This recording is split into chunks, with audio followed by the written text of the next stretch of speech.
Carbon filament lamp. Carbon filament ల్యాంప్లో ప్రధానమైనటువంటి అంశం ఏమిటి అని చూద్దాం.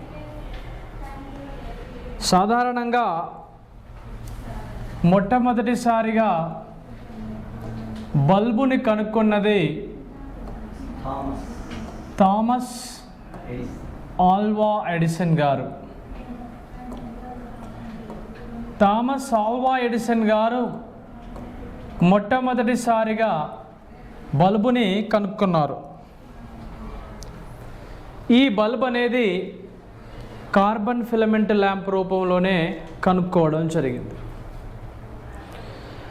ఏ బల్బులోనైతే కార్బన్ అనేటువంటి లేదా గ్రాఫైట్గా పిలువబడేటువంటి పదార్థాన్ని ఉపయోగించి అనేక రకాలుగా వలయాలుగా తిప్పుతూ ఆ గ్రాఫైట్ని లీడ్స్ మధ్యలో అమర్చి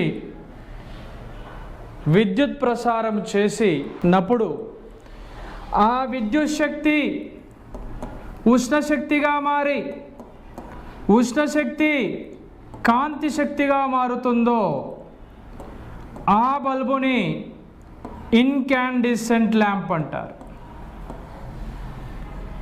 క్యాండిసెంట్ ల్యాంప్స్, ఇన్కాండిసెంట్ ల్యాంప్స్ అంటే ట్యూబ్లైట్, క్యాండిసెంట్ ల్యాంప్ విద్యుత్ శక్తి నుంచి నేరుగా కాంతి శక్తి వస్తుంది. కానీ దీనిలో విద్యుత్ శక్తి ఉష్ణశక్తిగా మారిన తర్వాత లోపల ఉన్నటువంటి గ్యాసెస్ని ఎక్స్పాండ్ చేస్తుంది. అంటే ఈ బల్బులు ఆల్మోస్ట్ 2900 డిగ్రీ సెల్సియస్ ఉష్ణోగ్రత నుంచి 3400 డిగ్రీ సెల్సియస్ ఉష్ణోగ్రత వరకు ఈ బల్బులు పనిచేస్తాయి. ఈ బల్బులు చూడ్డానికి పసుపు రంగులో కనిపిస్తాయి. మీది ఎక్కడైనా సరే స్టార్ హోటల్స్లోకి వెళ్ళినప్పుడు కానీ బేకరీ పాయింట్స్ వెళ్ళినప్పుడు కానీ ఒక తాడుకి వేలాడదీసినట్టుగా ఉండి బల్బులు ఉంటాయి చూడండి. అంటే ఆనందం, ఆహ్లాదకరమైనటువంటి వాతావరణం కోసం ఈ బల్బులను ఉపయోగిస్తారు.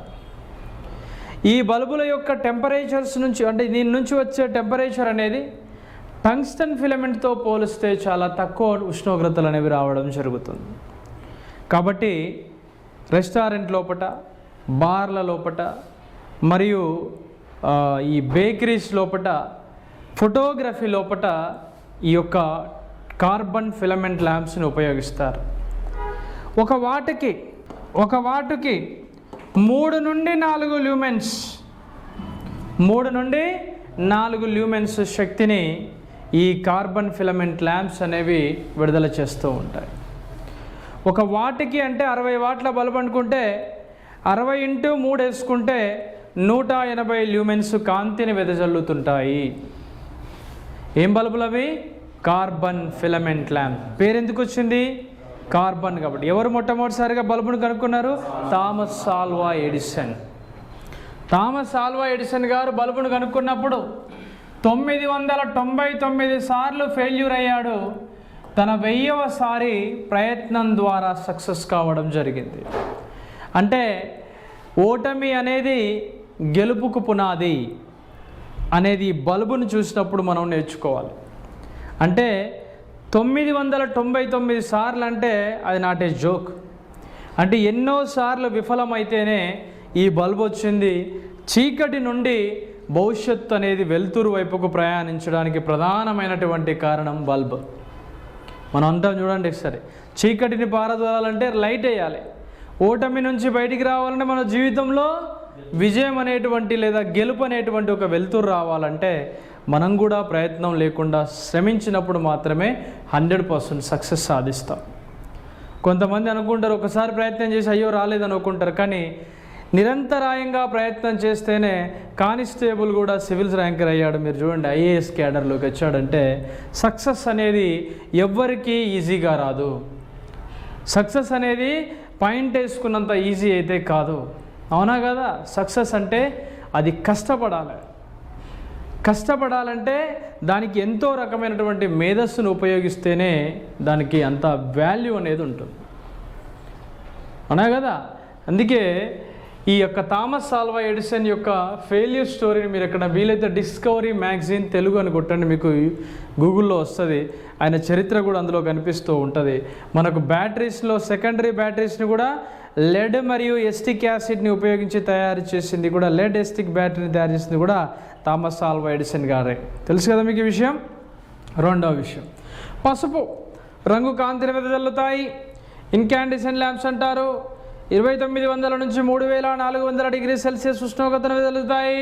ఇందులో ప్రధానమైనటువంటి ఎలక్ట్రోలైట్గా కార్బన్ లేదా గ్రాఫైట్ ఎలక్ట్రోలైట్ను ఉపయోగిస్తారు. ఏ బల్బులు అవి? Filament lamp. దీనిలో మనం చూస్తే ఈ చుట్టూ ఉన్నటువంటి ఇది ఒక గ్లాస్. ఈ గ్లాస్ని మనం ఏమని పిలుస్తారంటే ప్లింట్ గ్లాస్ అని పిలుస్తారండి. ప్లింట్ గ్లాస్ అంటే కార్బన్ ఫిలమెంట్ ల్యాంప్ చుట్టూ ఉన్నటువంటి గ్లాస్ని ఏమంటారు? ప్లింట్ గ్లాస్ అంటారు. పలుచగా ఉంటుంది.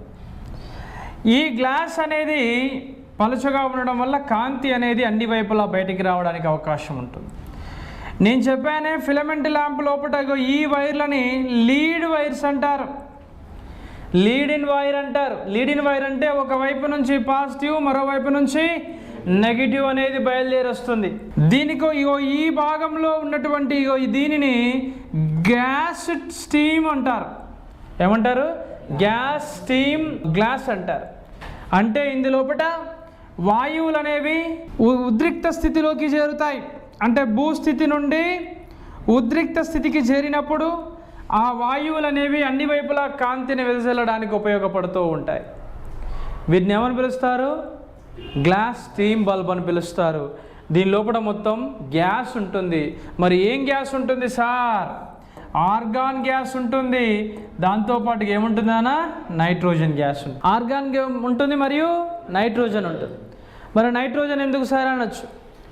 ఆర్గాన్ వాయువుని బల్బులో నింపేటప్పుడు దానిలోకి కార్బన్ డైఆక్సైడ్ పోవచ్చు, ఆక్సిజన్ పోవచ్చు, ఇంకా మన్ను మశానం ఏదైనా పోవచ్చు. అలా వేరే వాయువులు బల్బులోకి చేరితే బల్బు యొక్క సామర్థ్యం తగ్గుతుంది. అలా తగ్గకుండా నైట్రోజన్ యొక్క వాతావరణం లోపల దీన్ని నింపుతారు.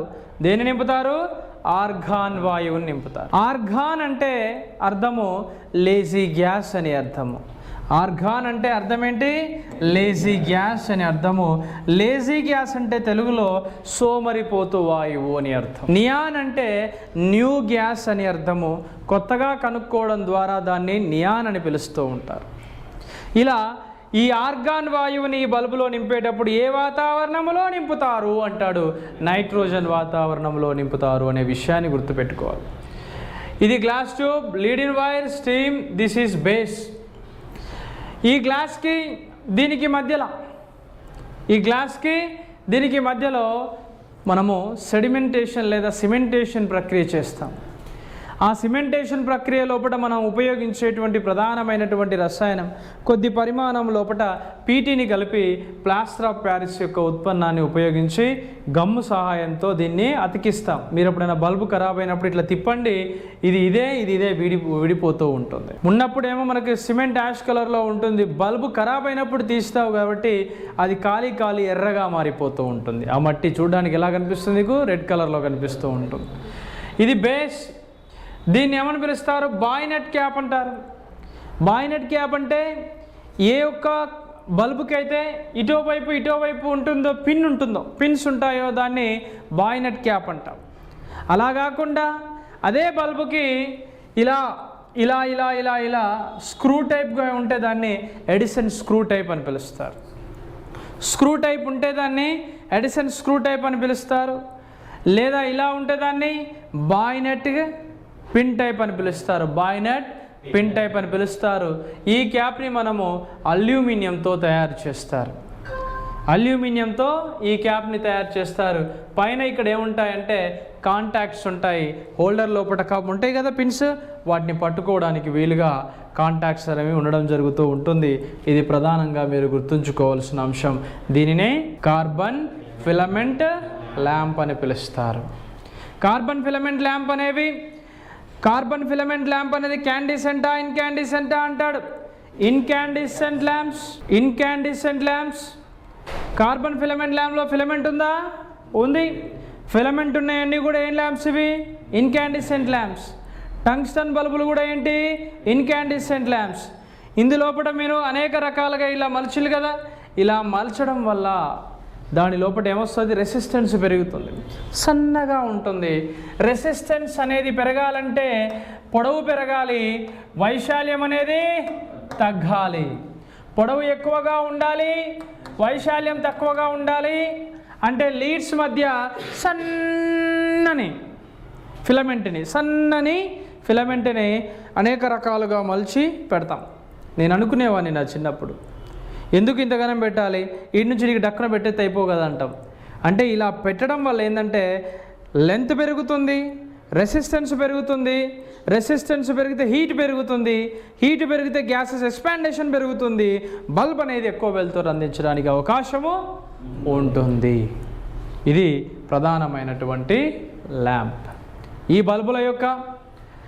బల్బుల యొక్క పవర్ ఫ్యాక్టర్ ఎంత అని అడిగాడు అనుకోండి, యూనిటీ. ఆర్ సర్క్యూట్ ఫిలమెంట్ కలిగి ఉన్నటువంటి బల్బుల యొక్క పవర్ ఫ్యాక్టర్ ఎంత? యూనిటీ. ఇందులో కెపాసిటర్ వాడరు, ఇండక్టర్ని వాడరు. అదే ఆ ట్యూబ్లైట్ని పరిశీలించండి, దానికో చౌక్ ఉంటుంది, దానికో స్టార్టర్ ఉంటుంది. ఆ స్టార్టర్లో కెపాసిటర్ ఉంటుంది అంటే దాన్ని సి అంటాము. ఆ చౌక్లో ఇండక్టెన్స్ కలుగుతుంది, ఎల్ అంటాము. ఆ రెండు ట్యూబ్లైట్కి రెండు చివరి లోపల ఎలక్ట్రోడ్స్ లోపల మంట చేరుతుంది, అక్కడ రెసిస్టెన్స్ ఉంటుంది. ఆ సర్క్యూట్ని ఆర్ఎల్సి సర్క్యూట్ అంటారు. ఆర్ఎల్సి సర్క్యూట్స్ అన్నీ కూడా పవర్ ఫ్యాక్టర్ 1 కన్నా తక్కువ సామర్థ్యాన్ని చూపిస్తాయి, లాగింగ్ విలువని చూపిస్తాయి. అర్థమైందా? ఇట్లా చదువుకోవాల్సి వస్తుంది.